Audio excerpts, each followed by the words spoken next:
and buyers are struggling to buy a good house at a good price. The Canadian economy already contending with inflation, tariffs, and a cost of living crisis. You're going to have a harder time finding those deals, and when you do put your offers in, you're going to have to be a lot more strategic when you do so. What do you think, like any investor who is trying to put their money in, which micro area is best for them in Winnipeg City? The Winnipeg market is getting interesting because the market is up by almost 11% average home prices, and the inventory is going down almost 10% as compared to the last year, which means it's leaning towards the seller's market. Multiple offers are there for us, like for an average home, and buyers are struggling to buy a good house at a good price. What do you think is happening at the ground level, because you deal with the buyers and the sellers every day? So I think we're coming on to that seller's market right now. I think right now we're still in a balanced market. So if you are a buyer looking to get into the market, I would get your feet wet immediately. Reach out to your lender, reach out to your real estate agent, and get prepared, because now in the next about 4 weeks is when you're going to find your good deals. As we move into the spring and the seller's market really shapes up, you're going to have a harder time finding those deals. And when you do put your offers in, you're going to have to be a lot more strategic when you do so. Okay, so the buyers are like, they are facing hard time. Get to know like the house they liked the most after seeing like 50 different houses. Someone else just cut them out with 5,000 more, right? And they lost their dream home. Yeah. So what are the tips and strategies do you think might help them to get their dream home? Well, first things first is knowing your budget, because if you're shopping over your budget, you're not going to allow room for yourself to be able to go over multiple offers. Next is knowing a reputable agent that maybe hasn't burnt his bridges, because in multiple offer situations, agent relationships do have a big part in that. And, as well, knowing what the home's really worth and your timeline. So if you're maybe buying the property for a rental property or for a flip, you need to be really conscious on the purchase price that you pay. But if this is going to be your family home where you're going to live in it 10, 15 years, that extra 25 to 50K, if you look at it on your mortgage statement, it's literally give up your Starbucks coffee every day and you can afford that mortgage payment. So, just knowing what you can afford, come in prepared, and pick an agent that has a good relationship with other agents in the city. And that's going to be your best chance. Also, listen to your agent, because if he's your buyer representation, he's probably not leading you in the wrong direction. If you are talking to the listing agent, now be cautious. Yes, he's legally has to have your best interests in mind, but he's getting paid by the seller, right? Yeah. So you need to be aware of that. Pick an agent that has your best interest in mind. In this bidding war situation, even though it's leaning towards the seller's market, but I have seen like many sellers making silly mistakes, which is costing them tens of thousands of dollars. How would you like advise them to get the most out of this opportunity to get the most money for their houses? Preparation. So I see a lot of sellers that maybe find a home that they love and now they got to sell their house in 2 weeks. That's doable, but not optimal. You want to plan this out. Generally, myself personally, I'd like 6 weeks.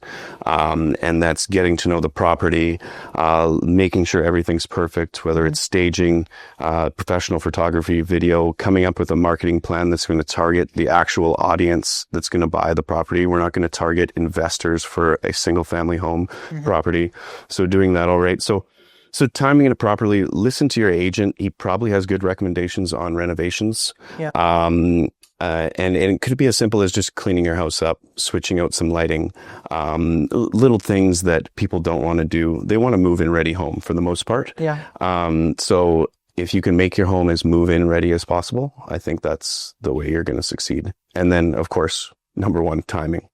If you have the option, spring has generated the most money for your sale.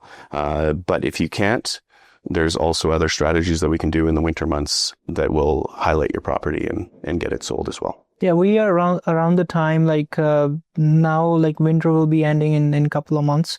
So if anyone want to sell the home, you saying like they should start preparing right now? Yeah, I would say start preparing right now. Start interviewing your agents. Find a lender that's going to give you the best rate. They can normally secure a rate for 120 days. So, I don't know exactly what's going to happen with the interest rates, but what I've been told is that they're either going to hold or go up a little bit in this first quarter of Q26. So locking in a rate just in case those rates do go up, I think would be good. And then of course securing an agent that's going to guide you in the right direction. Okay. So yeah, let's talk about more about sellers, what they like can do. How can they find a good realtor? Well, number one, don't listen to your parents. Okay. They might have a good agent, and okay, maybe listen to your parents, but do your research. Good chances those agents are going to be stuck in their older ways and not know how to maximize the eyes on your property. Now, they've done a good job in the past, of course. They're still here, but I think there is a new age and a new way of viewing properties that these older agents are kind of leaving behind. Yeah. And so I would look outside of your parents' network, maybe start talking to your friends, but also sit down in a face-to-face conversation with them and interview multiple agents and see who you'd like to work with over the next 3 months. Definitely, that's a good point because marketing has changed a lot in the past few years. Like given this all new marketing tools, AI, video content production, social media, you can definitely get good eyes on your property if your realtor knows how to market, right? Yeah, absolutely. And they need to know the right marketing companies too, unless you got that realtor that can shoot film, edit, and do all that. But you know how that is, alpha pixels. How are you like moving in this market right now? Like what do you do different than other realtors next door? How are you making sure to get the most for your client? I'm just keeping my client updated with current market trends. Lots of people get signed up for an automatic email list with Keystone, gives you a ton of information. Usually, let's say I'll talk to someone and they plan on selling their home in 2 years.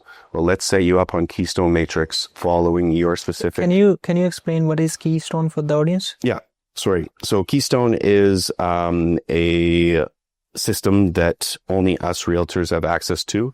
It does provide a little bit more up-to-date information and some other things that realtor.ca wouldn't have. So that's why if someone that's trying to buy on their own or shop around on their own, they're not going to have all of the insights that maybe they would get. So you mean like realtors have maybe more insights than the normal person looking on websites? We definitely have more insight than the general public. There is hidden information about every property. Correct. You can see only as a realtor. Absolutely. Okay. Yeah. So working with a realtor that can provide you that information is going to give you that level up for sure. That's interesting because some people say like they will do everything on their own and they don't need a realtor, but they don't have the access to the Keystone. Right. So I don't mind that. I don't mind people doing their own thing online and finding their own properties. It actually does make our job a little bit easier because you get to find out exactly what you like. But if you give all of those key points, your wants, your needs, the areas you want to be in, must-haves, must-not to your realtor, he should be able to give you kind of a much more generalized scope to what you're looking for instead of just searching realtor.ca. Yeah. Now we are a little bit back to the buyer side, but let me ask you this as well for the sellers watching us. They say never tell your realtor like you are desperate to sell your home. Is that true? You can keep what you want to yourself. I don't think anyone should tell everyone everything. Yeah. But you should also, I think if you don't have that trust with your realtor where you don't feel like you can tell them everything, they're probably not the right realtor for you, because the right realtor you're going to completely open up to and they're legitimately going to have your best interest in mind. Whether you tell them that you're in a rush and need to sell. Legally, we actually can't tell anyone that.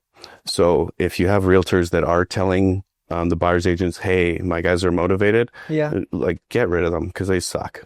Okay. Definitely. Of course, we're trying to sell the person's home, and there is a stipulation to this. So, and it can be a strategy, but your seller can tell you what to tell to other buying agents. So if they want you to tell everyone that you're desperate to create some sort of momentum, that's fine. But it's agents that are telling other agents things that their clients aren't telling them to say.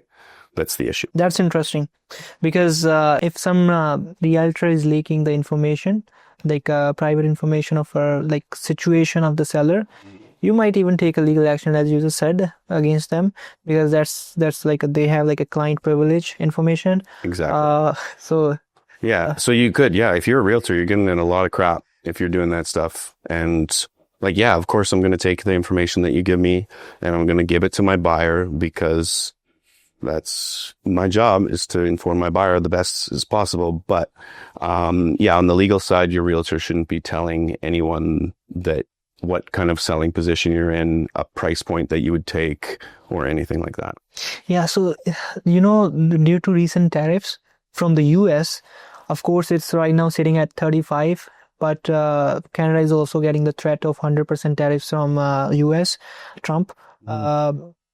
Even with the 35% tariffs, the experts are saying it can impact 2.8% of the GDP, which is roughly around $78 billion annually. And if we do the math, for average Canadian, it's like $1,900 every single year, costing them more. Damn. And it might also like increase the prices of the house. And it's already doing that. To some extent, because builders who are building the house, they are getting the final products, HVAC, the aluminum tools, that the final tools, like we are like exporting the aluminum steel to the US, but the final products are coming back to us at higher prices, because we are also like putting the retaliatory tariffs on them, which is driving the cost up, the cost of construction. And obviously the builder is not going to eat the cost, they are putting it on the people. Right. Yeah. For the new home buyers, what do you think will be happening in Winnipeg, and how they can navigate in such a market? Should they stop buying the new homes and move to the used market? Because the used market is already saturated. There are like many buyers, and the inventory is down. What do you think? I think it all comes down to your timeline. How long are you going to live in Winnipeg? How long are you going to live in that home? Because these new builds, they are, just like you said, it's expensive to build them. So when they do come to market, we see them at an elevated price. That's a lot higher for the neighborhood. But you are getting this brand new home that has a 5-year warranty. Some people don't want to deal with little odds and end renovations, right? But if you're a first-time home buyer, I don't know if I'd go into a brand new home. The affordability, you're at the top of the market's budget for that style home because of how new it is. If you're wanting to build equity, you're better off looking for an older style home. But if you're here for the long run, you want new appliances, everything crystal clear and fresh, then buying new isn't a bad option. You just gotta. Do you basically mean like the appreciation is higher on the used older homes as compared to new ones right now? For sure. And they'll catch up, right? So like your new builds in 2026 that are now inflated in 10 years are going to catch up. It'll balance out with the older homes. But because they're new and because the builder is the first seller, the builder needs to make his money back, right? Yeah. So once someone buys their home off the builder, let's say has a duplex and keeps it as a rental for 10 years, their mortgage is going to be way lower in 10 years than maybe the builder's mortgage. So there's going to be a little bit more room to negotiate. Maybe you're able to get a little bit better deal on a newer. Yeah, let's localize our insights on the Winnipeg, because Winnipeg is an interesting market. Let's not talk about the Winnipeg as a whole. Let's talk about the micro neighborhoods in it, because each neighborhood has its own history, own pricing, and on its own trends what I have seen, like, there's experts say that like there is almost 25% less foot traffic to the downtown, which is causing most of the investors to make their new offices buy their real estate at the suburbs, which is causing them like, the suburb pricing hike. So since most of the investments are going outside of the city, like not exactly outside, but to the outskirt of the city, we have seen like a huge appreciation and sales growth to the areas like West St. Paul, which we were talking before, like it's almost 49% up this year, and Transcona is in its all-time high demand right now. So many people are like wanting to invest in those areas as compared to downtown. What do you think, like any investor who is trying to put their money in, which micro area is best for them in the Winnipeg city? So investment wise, I think there is going to be a boom downtown, but we'll save that for another little bit. But right now, the investors are going to the suburbs. There is residential being built out there, warehouses, commercial, and people don't like to travel 45 minutes to go to work. So they are building their businesses near their homes, and a lot of the areas that are expanding outside of the city are zoned for multiple things, which allows you to have an at-home business or whatnot. And downtown, you're kind of stuck with commercial, maybe some multifamily. So if you're a business owner living downtown, you're maybe living in an apartment, right? Yeah. So there's no actual house or home. We've seen a decline in retail, and what's the reason for that is online. Shopping has become huge. And not so much just that it's easier to shop online, is for some reason human interaction isn't as much of a common thing anymore. So if you just think about those two metrics right there, of course people want to be further away from the city. We see a hope, like with this $650 million of funding to the redevelopment of the Portage Place. What's your thoughts and insights on that? Well, I think True North is doing something amazing. Well, first of all, they brought back the Jets, which was the start to this whole thing. They put up a bunch of offices and multifamilies, the whole True North Center, which has an amazing food buffet and drink area. I think they're just trying to bring more people downtown. So the more businesses and activities that are running downtown is what's going to boost the downtown area, and it's good that they have that money allocated to do so. What I think this creates is a big opportunity for not foreign investors, but outside Winnipeg investors to look downtown and kind of capitalize on this ahead of the curve, because I think in 10 years downtown is going to look completely different. But there's an interesting fact. You were talking about the warehousing and everything, but most of the business owners in Winnipeg don't even know about this. Like, there is a huge economy engine that we have in Winnipeg. On the northwest part of the city, we have CentrePort, which is the tri-modal, which they call. Basically, it's a junction of connecting the major rail lines in Canada, CentrePort, plus also like 24/7 cargo. Air cargo, which is contributing almost $6.7 billion to the GDP of Canada.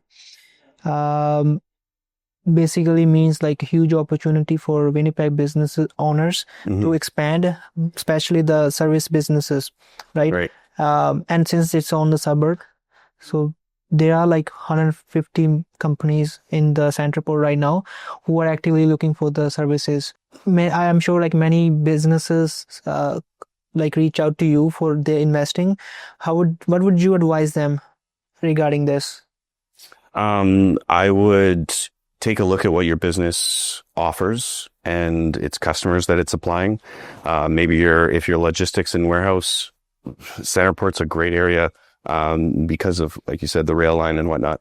But you want to look at what your target audience is going to be and see where the areas in the city are kind of growing. Based off of that, That's where I would put. So do you want to be at CentrePort, or maybe do you want your business downtown because you want to be part of this True North Jets boom? That we can talk about and analyze the numbers and see what works for your business. So yeah, it depends upon the type of business they have. It depends on the type of business for sure. Yeah, what kind of businesses do you think might take advantage of this economic engine? I'd say any transportation, logistics, warehouse, storage businesses. I also think that they also need marketing and software, right, for and even like legal services, I guess. Yeah, right? yeah. Well, yeah. People that live in certain areas of the city don't want to leave specific areas of the city, right? That's why we see multiple restaurants going up everywhere. There's however many McDonald's in Winnipeg. It's because people don't want to leave their little their little hub, their little area. So if you have a business that's booming on CentrePort, of course, all of these infrastructures need to come and be built around that to support those businesses, thousands of employees out there. So of course, your auto packs, your banks, your fast food chains, they're all going to do well out there. That's interesting to know about CentrePort, but let's talk about one of the Winnipeg's most ignored sector, but it is Canada's third largest sector. I'm talking about Winnipeg's aerospace sector, which is world's largest turbine engine repair facility and is the reason of over 4,000 high-paying jobs in Manitoba, and is also one of the reason for stable demand for housing. What's your take on that? You know what, Jay? We're super lucky to have aerospace, healthcare, and manufacturing in our economy because it's recession-proof, and that's what lots of investors are looking for. Outside investors, which is going to internally boom our little economy. So these are the powers we have, like in Winnipeg economy, which makes us stable, right? Yeah, we have lower priced land and buildings than Toronto, Vancouver, our other big cities in Canada. So we are a manufacturing hub because of the affordability. So there are like given these, like many service businesses in the Winnipeg, the B2B, they have some unexplored ventures, like helping these sectors, be it manufacturing, be it logistics at the CentrePort, be it like even helping the project and happening in the downtown. Many service businesses can, talk to these and help with these sectors and help them and also make some good amount of money. Yeah, absolutely. It doesn't stop at just the industries there. There's a trickle down with its housing. So that's developers building multifamilies and having places for this. Obviously, these people need to eat food. And the interesting fact is, I was just reading in January 2025, the goal was to build almost 5,000 homes this year, new homes. And did they do it? I don't think so. No. What do you think? I think there is a little pause. It seemed like, at least. And I think the tariffs probably have something to do with that. Interestingly, they were only able to build up to 60 or 70% of the houses, and they are backlogged seriously, which is causing the prices to go further up. Because there's less doors. So means if you are a service-based business, or even in the trade of finishing the new houses, you have a lot of opportunity, and these businesses need to stop undercutting them. Now is the chance to make good money. Yeah, I agree. Yeah, well, just honestly, if you're one of those small businesses, finishers and stuff like that, have a catalog of your work, right? Show people that, hey, I can do this. Google reviews. People trust Google more than they trust their friend for whatever reason. So Google reviews, number one. Making yourself available socially. I know lots of small businesses, they're like, I'm going to go just referral base, or I don't need to have decals on my car or a website. And I'm sorry, you're in 2026. You do need all that stuff. And that's what's going to separate. That's interesting because you have a background in business. You started doing your own business. I know many people want to start their own business and quit their 9 to 5, but you took the step. And what do you think, like, what helped you to take that decision and start your own business? And now you are like doing well in the real estate too. Yeah, so I have been an entrepreneur at heart since I was a little kid, and I got a job back in 2010 with CN Rail as a conductor. So we go on long trips, 10 hours one way, sleep in the bunkhouse, 10 hours the other way. So you have a lot of time. We're not actually physically driving the trains. We're once it goes, it goes. So I was reading up on business books and writing down business ideas of what could work, pitching it to my parents. They'd tell me it sounds like crap. And then So what was the first business go to the idea next one. that you chose? The first business idea that I chose, well, it was cutting grass when I was Cutting like grass, okay. 12 years old. Okay. And yeah, no internet at that time. So you go door to door, ask if they need their grass cut. Obviously most of them just said yes because I was young and wanted to give me $20. But yeah, you just got to put yourself out there. Right now, a lot of kids are stuck in their house and they Were you want to. able to make good money out of it? No. But I was able to buy some things that my parents wouldn't buy for me in the store. So I got to make my own money, which was nice. And were you doing it solo, or like did you have any business partners at No, that age? I was doing it solo, and yeah, it was a good first little taste of how you had to go out acquire customers. So audience, that's the reason why I always tell that you don't need a business partner to start your business. Yeah. And Jesse is the living example here. Yeah, they honestly, they might just get in the way.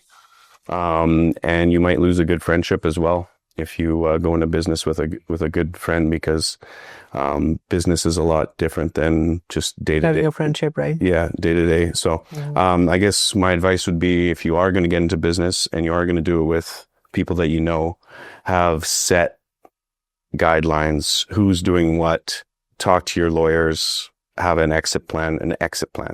So that's what no one thinks about when they enter a business is, hey, this sounds like a great idea, but how are we going to exit and how are we going to give everyone money equally, right? So like that needs to all be on paper, or else you guys are going to have problems in the future and you're probably not going to be friends. Yeah, nobody talks about these things. Like these little things can like make a huge impact on your future growth. Like if you are fighting with your partners at the early age, that's also can be the reason downgrade of your business. So you might have to, like, if you can't find a good partner for your business, it's better to start solo. I agree. I couldn't agree more. But now let's ask you a little personal question. So who's your business partner? Well, my business partner is my brother. Okay. So this is very risky. You could be losing a family relationship here. But so why did you guys choose to get into business together? Well, we have a good bond. So there was no risk of losing a family relationship. Because you guys would cut the business before the Yeah, relationship. we would, definitely. It's not about, we come from a business family. So we have like a business back home as well. And we've been doing business since I was in the grade 4th. I used to go to the shop, my dad's jewelry shop, and we used to run the whole business together. So it's not like a business might get into the way of our relation. It's just that it makes us like both have different flaws and different advantages. So we just fill each other's flaws and use the advantages. So that makes a good team. Yeah. Sticking in your lane. If you're the video guy and you have the insights on where people should stand, that's your lane. And if you're the business partner, try not to step on that. At least for sure in front of customers. Maybe like, behind doors, have a little meeting. Obviously, there needs to be strategy. There will be a lot of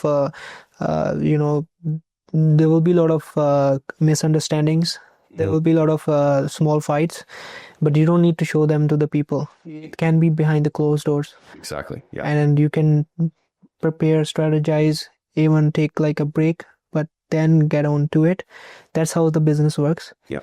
Okay, so talking about your identity, and I personally like your idea of having your real estate business in the term the Fit Realtor, which makes you unique. But what was your thought behind it when you chose this?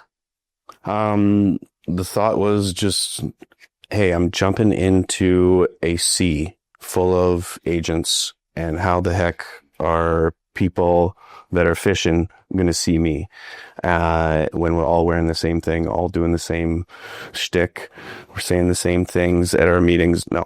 So went off script. I understand how important personal branding is.